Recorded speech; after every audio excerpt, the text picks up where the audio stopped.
Good day, simmers, flight enthusiasts and beginners. Welcome to part 3 of how to become an Airliner Simpilot. In this video we will have a dive into Navigraph.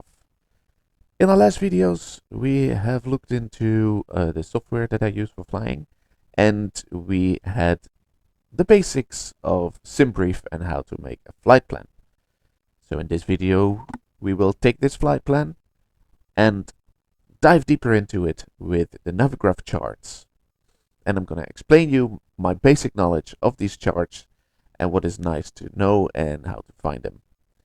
So in this video we will have a look what is Navigraph.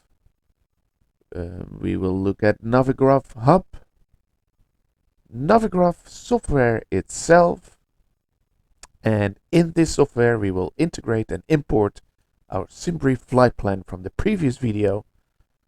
Then we will have a look at the Navigraph route and the waypoints. We will look at the airport charts, our departure chart. We will select the proper arrival route. Then we look at the arrival chart.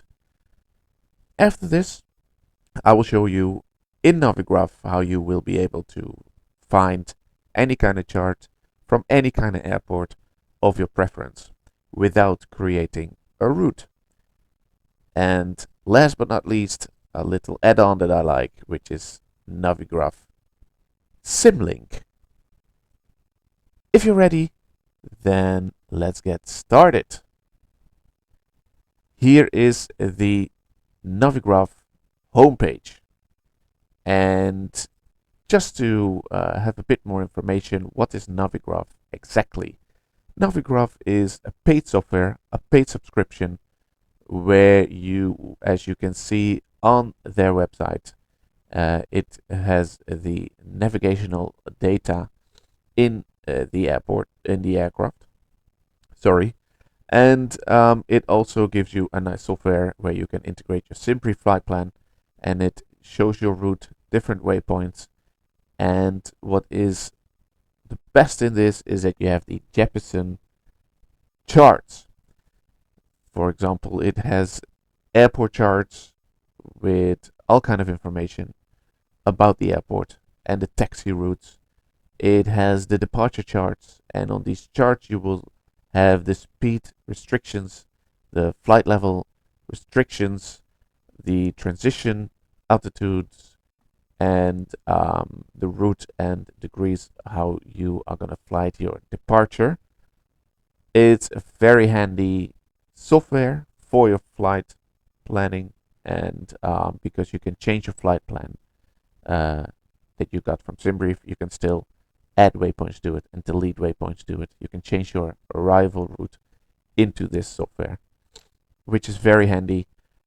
If you ever would like to fly on VetSim, Navigraph is for me the way to go. How to be able to get Navigraph? As mentioned in the previous video, you need to get a subscription, which is €10.95 per month or €98.78 for a whole year. One notice, I am definitely not sponsored. This is just my personal opinion, and it's a great software. It gives you worldwide IFR and VFR chart coverage, an airport coverage of around 7,000 airports.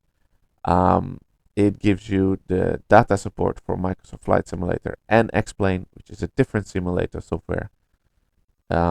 It gives you data support for 130 aircraft, for example the PMDG. Sourced by Jeppesen. As I said, the charts are created by Jeppesen, and every 28 days you get a different AirX cycle.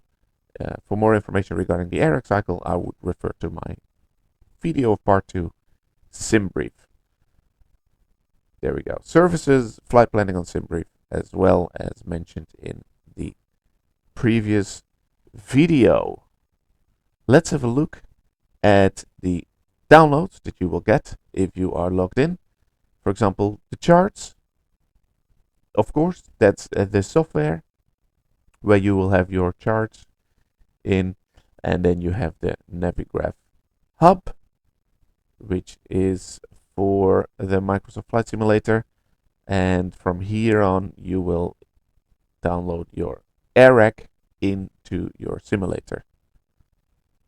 And then you have the FMS Data Manager, which is more for the explain and the older flight simulator experience.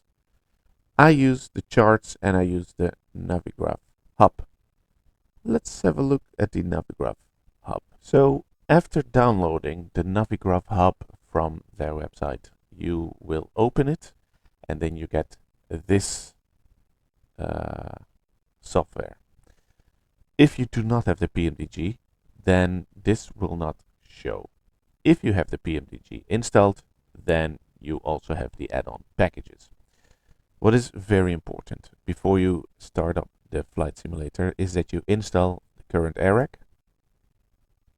Then you definitely install the AirRack also for your add-on packages. And then I do personally not install these two. This is if you would like to have the Navigraph in-game panel. I use the Navigraph software on a second screen next to me, so that's the other software. But if you'd like to use it in the simulator as a panel, then you can install it. And if you would like to have it as an avionics plugin, G3000, G5000, if you're not sure what this means, for example, in the Cessna, you have the avionics displays. And if you would like to have Navigraph integrated into the Cessna displays and use it, then I suggest to also install it. Since I don't use that airplane and since I use a different, like the real software, not the in-game panel, I don't install these. But very important with the Navigraph Hub, install the current AirRack cycle for your simulator and download and install the current one for your add-on packages. There we go. Navigraph charts. This is the main software, what it's all about. As I said, I use this as shown on a second display next to my flight simulator. If you do not have a second screen, you can download the in-game panel and then you will have this software as in-game panel. Then after you have created your flight plan in Simbrief, you, as shown in a previous video, we have decided to go from Amsterdam to Paris, and now the Simbrief plan has been made. What to do next in the Navigraph charts? You go to flights and you go to import flights. Of course, just when you open this for the first time, it will ask you to log in to your account. And then after you've logged into your account, you get this screen. Then you go from import from Simbrief, which is automatically connected with your Navigraph and Simbrief account. And then you get your latest Simbrief flight plan. You click this icon of download and then you wait, and then there we go. And this is your first view of your Simbrief created flight plan. There we go. This is your route with all different waypoints. The purple one is your departure route and your arrival route will be green. As you can see, the final approach, as I like to call it, has not been selected yet. We will get there. First, let's have a look at the world map and the different waypoints. So every single waypoint that has been loaded from Simbrief, you will see, and it will put a line in between, and that's your flight route. There's not much more to say about that. You will have your different waypoints above here as well, as shown as your departure and arrival. So every airport has different arrivals and departures. For us, we see here our departure from Amsterdam, which is from runway 24, and our departure is Cuda 3 Sierra via transition Woody. As we see, we indeed have the Cuda 3 Sierra, and we go via the waypoint Woody. That's basically what it says here. It also shows you the wind speeds. Then what I like with the new Navigraph is instead of opening your airport chart, you can just completely zoom in to the airport of Amsterdam, and basically you will just see all the gates and all the taxi routes shown here. Taxi route Alpha, Bravo, runway 24. So for example, if we would be at Charlie 7, we would taxi most of the time, well, let's see, maybe Alpha 8, and then to Sierra 7 Whiskey, and then take off from 24. This is what I use a lot, just zooming in instead of having the airport chart. So after we have taken a look at our route, it is time to have a look at our airport charts. You will find your main chart for the route down below here. As you can see, 4 charts are loaded, which is 2 airport charts in blue, our departure chart, our SID, and our arrival chart. So let's have a look at Amsterdam Schiphol. This is the chart for the airport of Amsterdam, where you can see all the runways, the taxi route, all kind of details and information. And if you look over here to runway 24 where we are, what is nice information to know is that, for example, the length of the runway 24 is 3,493 meters or 11,283 feet. The elevation regarding the sea level is minus 11 feet. If you don't know it, is that the Netherlands or Amsterdam is below sea level. So that's why the elevation of the airport is minus 11 feet. You can see actually on every beginning of the runway, elevation, elevation, and elevation. You see minus 14, minus 11. This is the elevation of the different runways. You can also see the terminals. You can see the stations. For example, this is Alpha. And then you have Delta Echo, Golf Hotel. That's where you have the different terminals and gates. Then you have the taxiways, Alpha 4, Alpha 5, Alpha 6. And that's basically the details that I use. There's also all kind of information up here.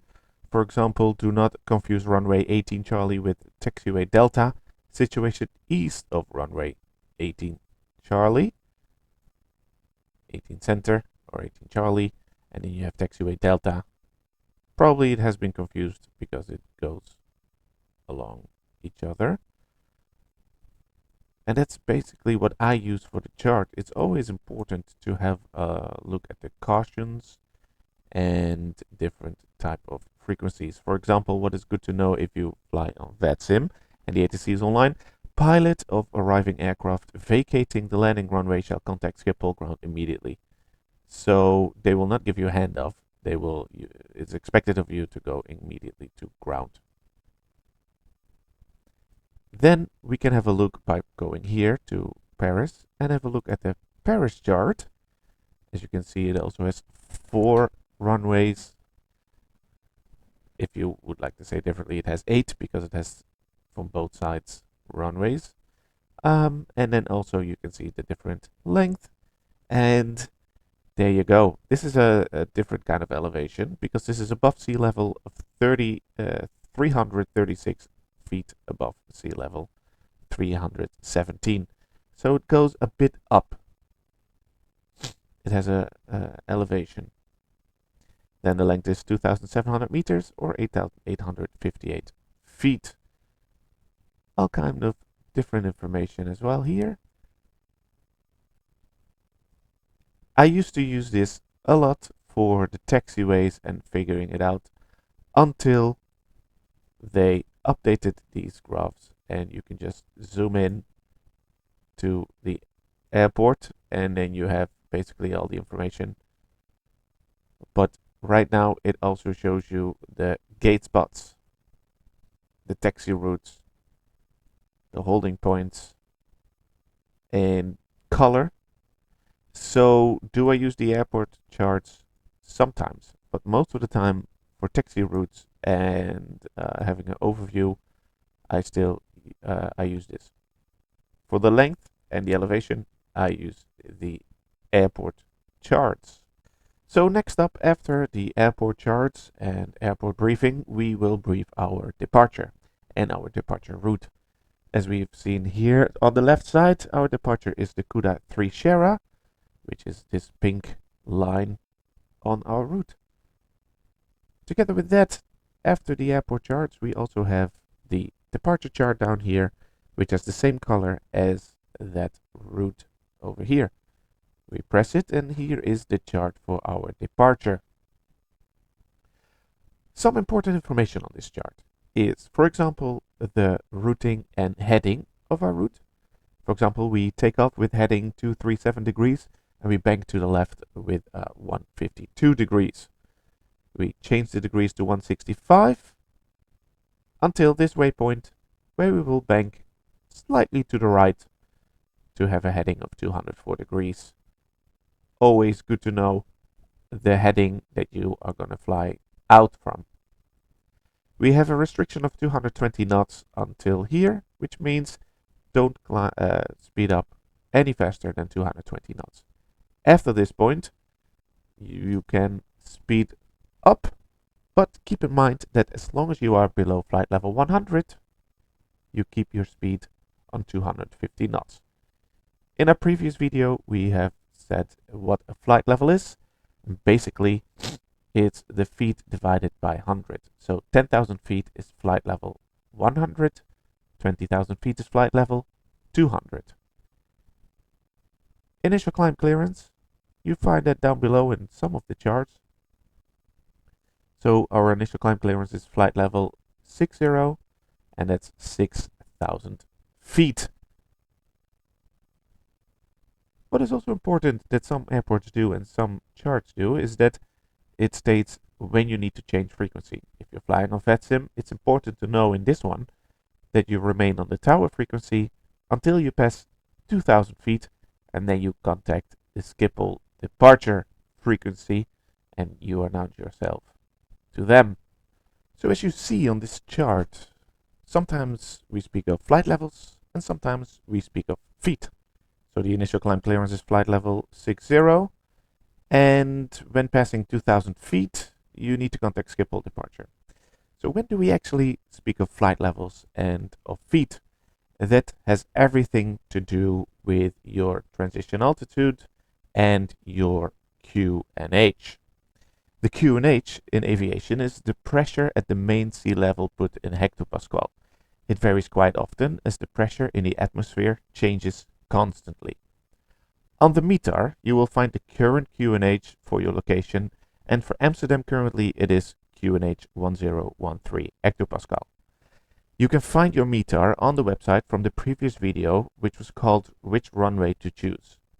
Here you will see the QNH of 1013. When flying on VetSim, you will also get the current QNH from the ATC that is online. On this chart, it shows a transition altitude of 3,000 feet. So until 3,000 feet, you will keep the local QNH of 1013.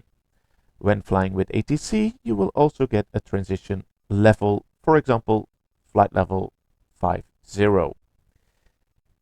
If you look at this image, it shows what the difference is between transition altitude and transition level. Once you pass the transition altitude, you need to change your altimeter pressure to the standard QNH, which is in Europe 1013. By coincidence, that's now also the same which is current in Amsterdam. In Amsterdam, it could also be 1015, 100, 1012, but by coincidence, it's now the same as the standard one. But after this transition altitude, you need to change the pressure to the standard one and start flying flight levels. You change your QNH in the transition layer so that when you reach your transition level, you have the standard QNH. And from that moment on, we fly flight levels, and then we speak of flight level. This is why The initial climb clearance is put in flight level because it's above the transition altitude. When you cross the transition altitude, that means that the terrain is no longer a factor and every aircraft will fly on the standard QNH to keep distances between the aircraft. The important thing to know is when to use the local QNH. After we have briefed our departure and flown our departure, we will fly our route and then we will prepare our arrival. So the green line is our arrival and then we have a final approach, which is not selected yet. And most of the time when you load in your Simbrief, it has not been selected. We select it by going to the left of flights and to our destination, where we'll see that we will fly to runway 09 left via the arrival of Mopi 9 Echo and transition Mobile. But we didn't select the final approach yet. And we press select and then we can see all different types of approaches. I always fly to an ILS when it's available. So then we click here and then we have a different type of transitions and arrivals. And then what I normally do is I take the one that looks to me best to fly.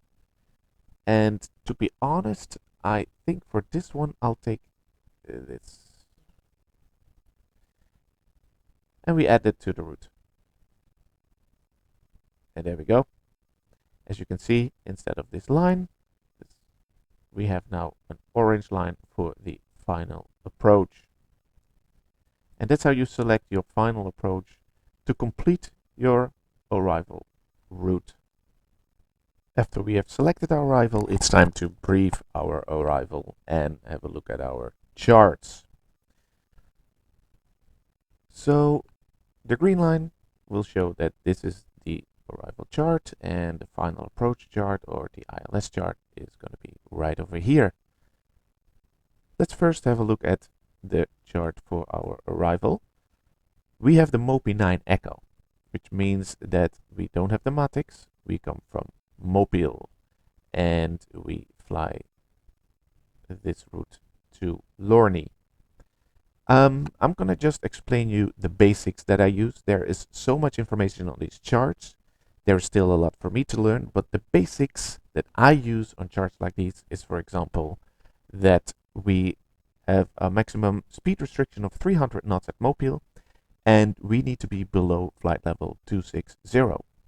Why below? Because there is this blue line above it, which means that I call it the ceiling of flight level 260, so we need to be below it. Then the headings, same as when we flew our departure, heading 182 degrees, and we make a right turn to Inori, and since we fly a jet, because it's a tutorial for Airliner Simpilot, we will need to be below flight level 160 at Devim, and we will have to be below flight level 150 at Lorne. But it also states here flight level 110 with a line down below, which means that we are not allowed to be lower than flight level 110.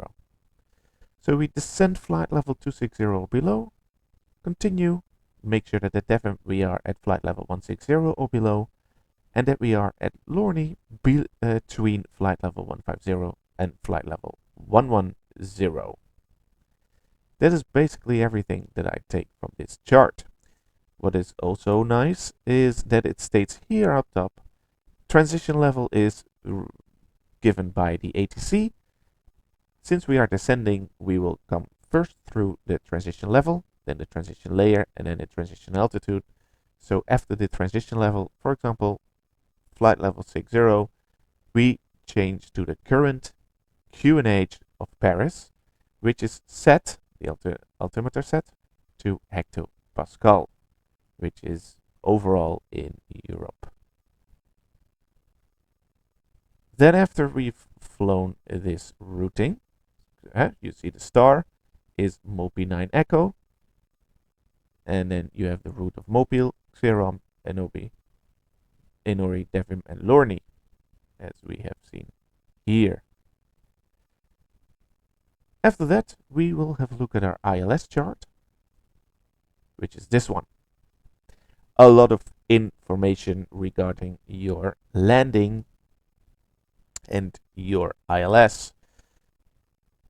There is just a bit of information that I use for my flights from these charts. For example, what I use is the QNH frequency, your localizer frequency. I double check it in the fly-by-wire if it's in the RADNAV, or I put it into the frequency of the PMDG.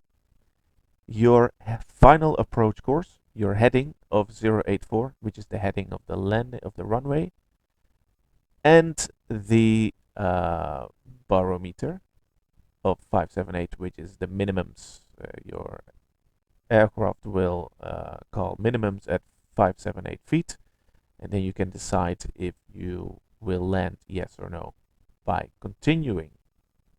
Also, what I use from here is that I will catch the glide slope at 4,000 feet.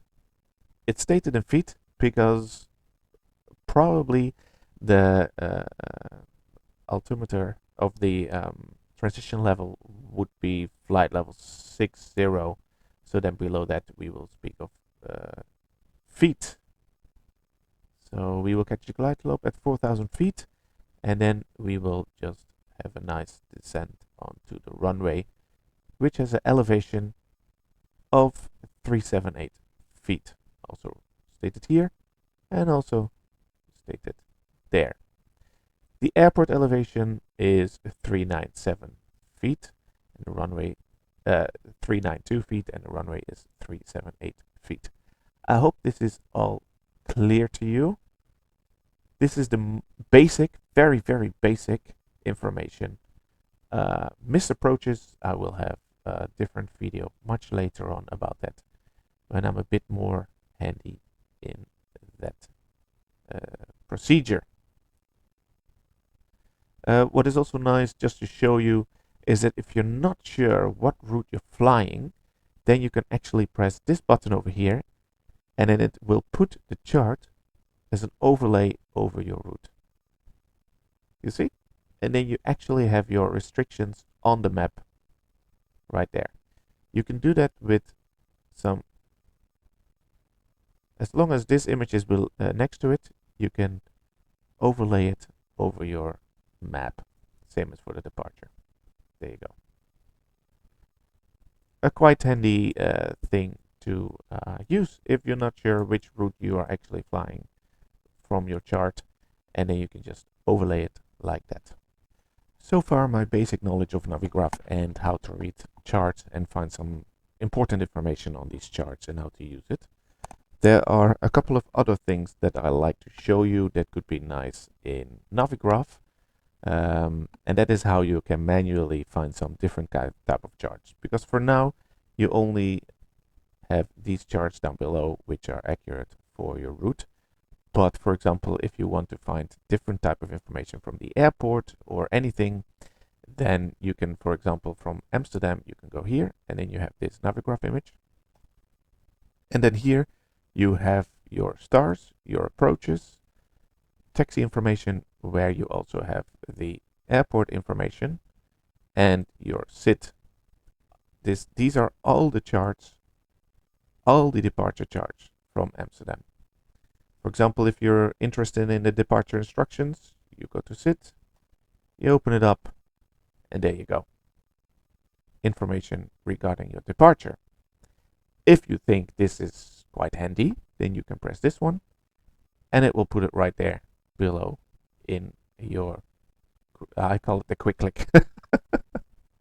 But for taxi, that's all your airport information, briefings, all your airports. So for example, if you want to have to know what kind of parking stands do I have, what gates, you just go there, and then you have all the different types of gate numbers from Amsterdam. Once again, you find this useful, you press it here, and then it comes down in your quick click area. Sometimes I lose my words in English, but I hope I make sense. If you fly the A380, if fly-by-wire chooses to bring it out, then it's good to know these kind of taxi restrictions, because there are taxi restrictions that you are not allowed to taxi or use for the A380, and so on. Let's have a look if there are some maybe taxi routes. Takeoff minimums. This is the airport chart that we already have down there. Then you have more coordinates, more taxi stands, basically all kind of information that you can find for your airport charts. You can also choose to try to get more charts from Paris. It all works the same. Your star, approach, taxi, and sit. And if you would like to know if there's any, for example, you want to know your de-icing platforms or your taxi turn restrictions, parking stands for Terminal 1, 3 and Area Hotel, then you have all these charts available for you. So it's not only the charts that they put below, you have all the charts available for you to choose from and to have a look at like that.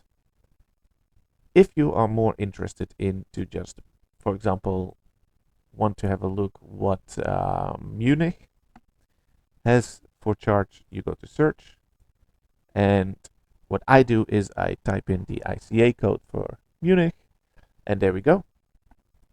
Munich Airport. It will take you there, and then you can go to the charts, where you will now have all the charts available for Munich. For example, if I would like the 10-9, that's most of the time always the airport chart. You click it, and there we go, the chart from Munich. So when you are in Navigraph charts, you will have access to all the charts that you want. You just have to search for it. If you go to flights, there's your flight, and there you will find the charts that you want or that you just loaded from Simbrief. There we go. Let's go back to our route. That's some information. What I also would like to show you is a little gimmick. Is that if you fly at night, then you can turn it into black, which is nicer for your eyes on your display. You can change it from feet into meters. Basically, at settings, you can do a lot. And very last, but not very least, a little add-on from Navigraph that I always use, which is Navigraph Simlink. If you go to the downloads page of Navigraph again, and you go a bit more down, then you will find Simlink, and I definitely recommend to download it and install it and run it before you start your simulator. When you run it, you will get this screen. Right now I'm not connected with the flight simulator, so there's no information here, but after you've signed in, then you will have your information here from the flight simulator. And what it basically does is what it shows you now on the screen. It shows a magenta aircraft icon on your charts, and that's how you can have your location on the charts on the airport, which makes it much easier to figure out where you are, and especially if you would like to know how to taxi and if you're on the right taxi route. This is just definitely something that is very nice to have, and just a simple thing to make your Navigraph experience even better. So far, part 3 of how to become an Airliner Sim pilot. I hope I made a lot of things clear. I hope that my explanation regarding the transition altitude and the QNH was clear. And if you have any questions or you need some help, remind you that I have a Discord server where you can just get an invitation for and join it, where I will personally help you out with any questions you have. We can also have a chat and just share our interest in simulation.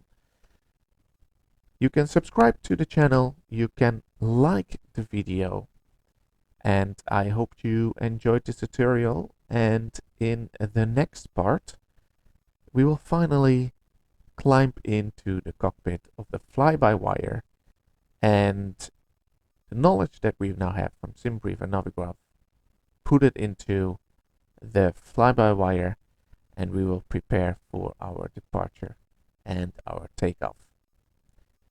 See you there, part number 4. Have a great day. I hope you're doing well. Thank you for watching. Bye bye.